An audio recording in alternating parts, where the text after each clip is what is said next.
Happy Monday, and welcome back to the Lorden Arts channel. I'm John Lorden. Thank you so much for spending some time with us here today. Case Cracked is the show where we look into a mystery, and what are the critical pieces that help solve that mystery. Today's episode is called What's in Room 222? On January 29th, 2010, James and Rhonda Sargent needed a place to stay, so they rented room number 222 at a budget lodge in Memphis, Tennessee. Immediately, they were unhappy with the room. When they entered it, it appeared to be clean and ready for use, but there was a lingering smell that Rhonda called stanky and foul. Other people who had rented the room noticed as well. The sergeants saw that fabric softener sheets had been fitted into some of the ceiling tiles and air vents as a way to mask the smell. They tried burning incense, but nothing seemed to work. To make matters worse, the smell grew stronger when anyone sat on the bed. Each day of their stay, the couple complained about the odor in their room. Unsatisfied, they eventually chose another hotel that they stayed at for a week before having to return to the budget lodge on February 7th, which was much more affordable for them. During their stay, they were moved among 3 different rooms, one of which was room 222. They found that the smell was even more pronounced this time, and there were more dryer sheets everywhere. Despite repeated complaints, the room was rented out again and again. Finally, on March 15th, the police were called. Employees had lifted the bed in the room to see what the source of the smell was. Under the mattress and box springs, they found a woman's body. She was actually inside the metal frame of the bed, which sat on the floor. The mattress and box springs had been placed on top of her. An autopsy would show that the woman had been strangled to death with a coaxial cable. Police soon found out that they had the body of a 28-year-old. Her name? Soni Millbrook. Her family had reported her missing on January 27th. She had been under the bed for about 6 weeks, while the room was rented another 5 times. The sergeants were shocked when they found out. They stated, "This is somebody's daughter, somebody's mom." Why didn't the lodge's staff investigate renters' complaints? According to them, they did, but the guests will tell you that no one ever looked at it. Soni had been reported missing by her family on January 27th. That day, she was to pick up her 5 children from school and daycare, but she failed to show up. Her family knew that Soni loved her children and wouldn't do that to them. When the family was questioned, they stated that she had been staying at the Budget Inn with her boyfriend and father of 4 of the children, Lakeith Moody. On the day Soni disappeared, her family eventually picked up the children and went to the lodge to see if she or Moody were there. All of Soni's personal belongings were still there, but neither Soni nor Moody could be reached. The family reported her missing. That same day, the lodge locked the room for lack of payment, bagged up all of Soni's personal belongings, and stored them. Soon, the room was supposedly cleaned and rented out again. Soni's family would wind up being able to retrieve her belongings. When investigators from the Memphis Police Department's Missing Persons Unit arrived to investigate the last place that she was sighted, they were told that her belongings were gone and the room had been rented out again. Investigators never even looked in room 222. In February, the Missing Persons Unit turned the case over to the Homicide Division. Investigators visited the lodge again on February 4th, but just as before, they didn't investigate room 222. Soni's family repeatedly asked the lodge to let them examine the room. They felt that something there would point them in the direction that Soni had taken when she left. They were denied every time. Despite the fact that several occupants of the room had complained, lodge staff said there had never been a problem. Rhonda Sargent strongly denies this.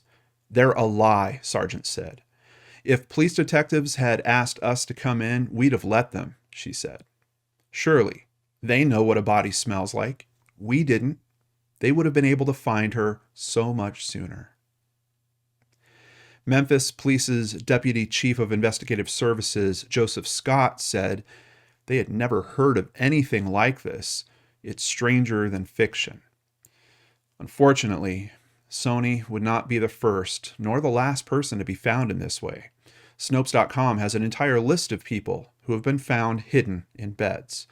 The first that they talk about goes back to Maryland all the way back in 1987. When investigators looked further into the case, they found that Moody had disappeared. He had recently served time in jail and was staying with her at the lodge, even though she had an order of protection against him. One of the night managers stated that the night that the couple checked in with their children, their arguments became so loud that staff was forced to go to the room and act on those complaints. Less than a week later, both had vanished. Investigators believe that Sony was killed the same day that she disappeared. Moody was now their person of interest. It would take weeks to locate the man and bring him in for questioning.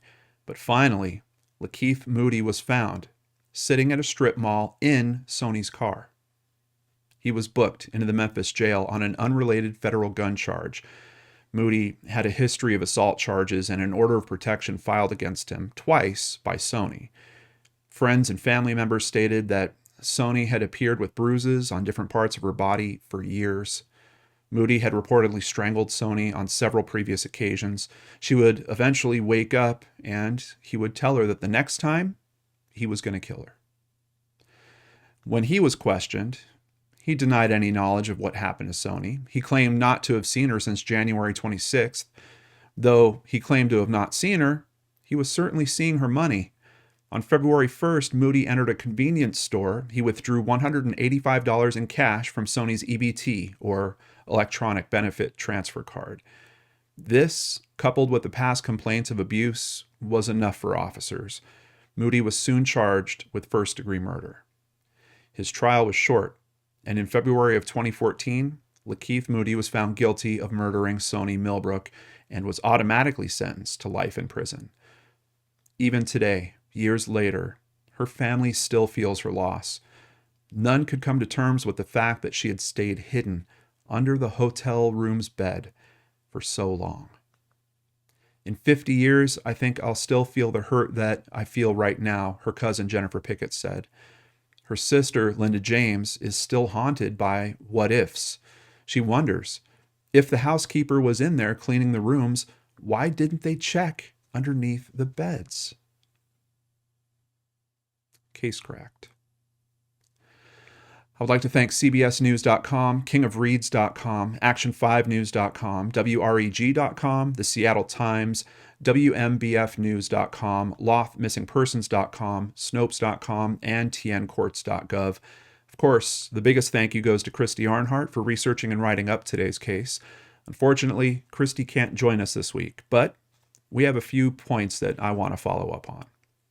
First, did the investigators just blow this case by not checking the room for themselves? Memphis Police Director Larry Godwin said it was already cleaned. It had been rented several times. The officers wanted to solve it and went in a different direction. Personally, outside of the obvious, knowing that her body was actually in there, would there have been other information that they could have gotten just by understanding the layout? Possibly, or other things that they could find. I understand that processing it forensically is going to be tough when you've had multiple people stay in there time and time again. What if there was a hole in the wall that there was a bullet fragment in, or something along those lines? What if there was a stain that they found somewhere? It's going to be tough, but you could test that stuff out. You could maybe determine if that came from Sony's body or something along those lines. And even outside of that, just the basics of, wouldn't you want to understand the situation for yourself? Like, get in the room, maybe talk to some of the people that were filing the complaints, maybe do some sound tests to see how loud you have to be before other people can hear it in the neighboring rooms. Like, there just seems like kind of basics of investigation that I would think they would be interested in doing. Admittedly, we have to keep in mind that at the time that they're trying to get in there initially, it's a missing persons case, so forensics might not even be on their mind at all. But I don't know. What do you guys think? Kind of, to me, feels like it was a missed step. But would any law enforcement be held accountable for what seems like this basic misstep? The Memphis Police Department launched an internal investigation. They found that room 222 was not properly searched. So we do have experts agreeing here. This actually resulted in charges against 2 Memphis police officers. But as we frequently see, for some reason, those charges later completely dropped against one officer. The other officer, he got suspended for 4 days. I don't know. But one of the more important questions, what happened to the kids? Soni's parents, Linda and Kermit James, have custody of her 4 youngest children, Cleopatra, Christian, Lakeith, and Colby. The eldest of the children now lives on her own and is raising her own family. It's time to thank you, amazing PayPal supporters. A big thank you to Carolyn Schmidt, Jennifer Wilson, and Larissa Mertschink. For over 6 years, we've always run limited commercials here on YouTube.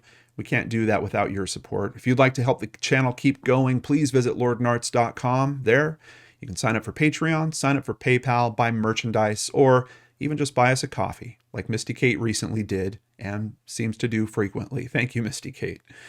We know that learning about the mechanisms that help support and find justice in these cases is really important to help us understand the many unsolved cases we also talk about. So we really appreciate your support in allowing us to continue doing this. Remember, you can get another Lord and Art story every week on the Seriously Mysterious podcast. A new episode's coming tomorrow, and every Tuesday after that, visit seriouslymysterious.com and subscribe on your favorite podcatchers. While you're here, don't forget to subscribe and hit that bell icon below if you want to catch one of our weekly Secret Studio live shows. I guarantee you it's one of the nicest chat communities that you've ever seen on YouTube. Come check us out. And of course, I'll be back with a new Unsolved Mystery for you on Friday, right here on the Lord and Arts channel.